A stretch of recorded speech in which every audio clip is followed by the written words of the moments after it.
تو اللہ کے رسول صلی اللہ علیہ وسلم نے 3 چیزیں گناہوں کے لیے کفارہ بنا ہے.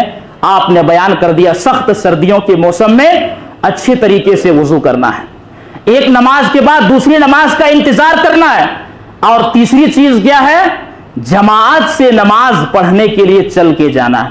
کتنے ایسے لوگ جو بحث و مباحثے میں اور نہ جانے لا یعنی اور فالتو چیزوں میں بکتے رہتے ہیں اور اسی طرح سے بھاشن دیتے رہتے ہیں.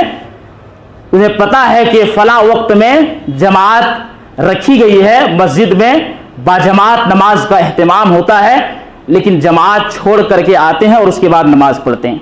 آپ کو معلوم ہونا چاہیے شریعت میں یہ وقت اور لمحے کی بڑی قدر کی گئی ہے. اگر اس لمحے میں اس وقت میں اگر آپ کام کرتے ہیں تو اس کا درجہ بڑا ہوگا, نیکیوں میں اضافہ اور اسی طرح سے درجات کی بلندی ہوگی. ایک لمحے کی بات ہوتی ہے. مثال کے طور پر یہ جماعت کے ساتھ نماز پڑھنے کے لیے جو کہا گیا ہے, ایک آدمی جماعت کے ساتھ اگر وہ نماز پڑھتا ہے تو اللہ کے رسول صلی اللہ علیہ وسلم کا پیارا فرمان ہے کہ 27 درجہ یا 25 درجہ دونوں روایتیں ہیں, اس کو زیادہ ثواب ملے گا.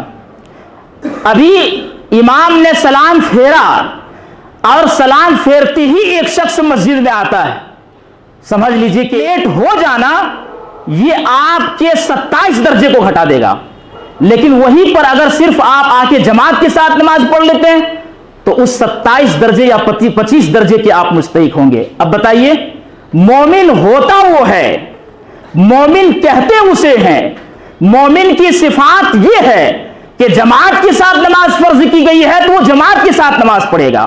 ہاں کبھی کبھار اگر کوئی عذر ہو تو اس عذر کی بنیاد پر اگر آگے پیچھے ہو جائے تو شریعت نے اس کا بھی خیال رکھا ہے, لیکن جان بوجھ کر کے اسی طرح سے نماز جماعت کے ساتھ چھوڑتے چلے جانا میرے بھائیوں, میں پوری ذمہ داری کے ساتھ یہ بات کہتا ہوں, یہ کسی مومن کا سیوا نہیں ہو سکتا.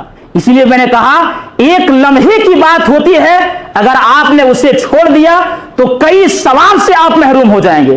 جمعہ کا مسئلہ ہے, امام کے ممبر پر بیٹھنے سے پہلے اگر آپ آتے ہیں تو اس لمحے کی اتنی بڑی قدر کی گئی ہے کہ فرشتوں کے رجسٹر میں آپ کے نام درج ہوتے ہیں.